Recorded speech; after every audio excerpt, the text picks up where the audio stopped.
You started off after at Amazon for a while as well, right? Yeah. Tell us a bit about working at Amazon.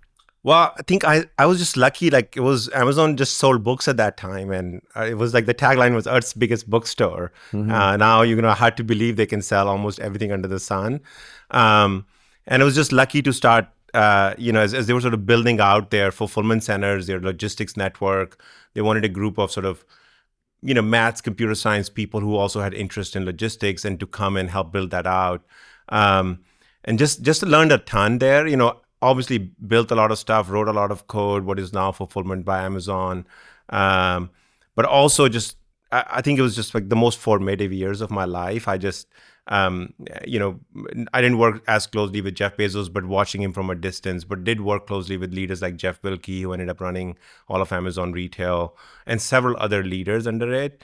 One is the customer centricity, right? Like this obsession about making customer happy, that customer is right. And just really, at every single point, I remember you would get emails from, Jeff Bezos when a customer got their book late, and they would just forward it to the logistics department with a question mark on why, just one out of maybe 50,000 books that were shipped that day. Yeah. Just this obsession about it. Just what's the exception handling? What went wrong here? How do we make it better? What is the root cause? I remember like this, just the diligence or the execution at which, the sort of diligent execution at which like the whole thing operated, right? Like I remember, and this is like, I'll never forget, like 8 a.m. we would have these meetings where we would have almost 30 metrics, and there were like 7 or 8 warehouses at that time. So it was about 150 metrics on a sheet of paper.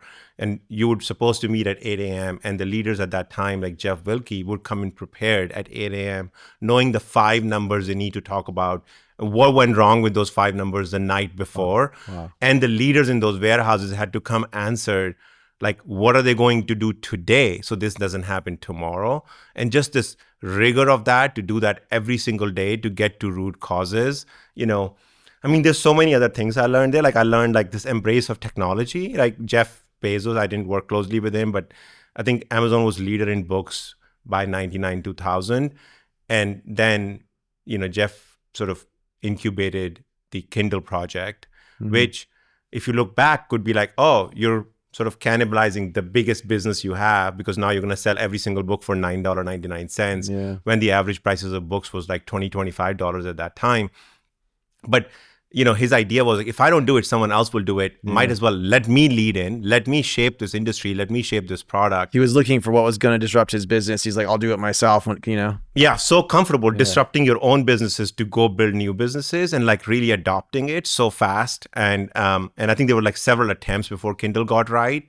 So just observing that, from as an early employee was just so useful for me. And I just sort of carry these lessons almost everything I build, What are some of the principles you've applied to your building? Is there anything else that you've taken from there and said, like, we want to do this like Amazon does it? Yeah, listen, like I think culturally there's this principles of, hiring owners, right? That's very important. Amazon has this principle of like, act as an owner, not, owners like, you can act as a renter or you can act as an owner. Yeah. Like owners take care of their homes. If there's a leak, they don't go and do the short route. They fix the roof the right way, as opposed to patching it. They think for the long term. They're willing to take short-term losses for the long-term gains.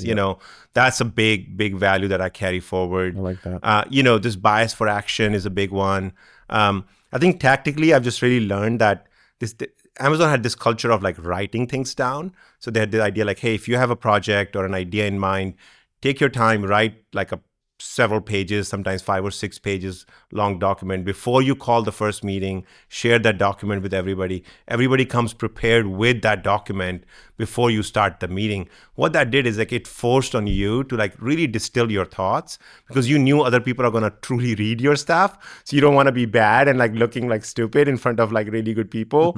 And then by writing it a few times, it made you like really rethink, redistill, like bring clarity to your thoughts.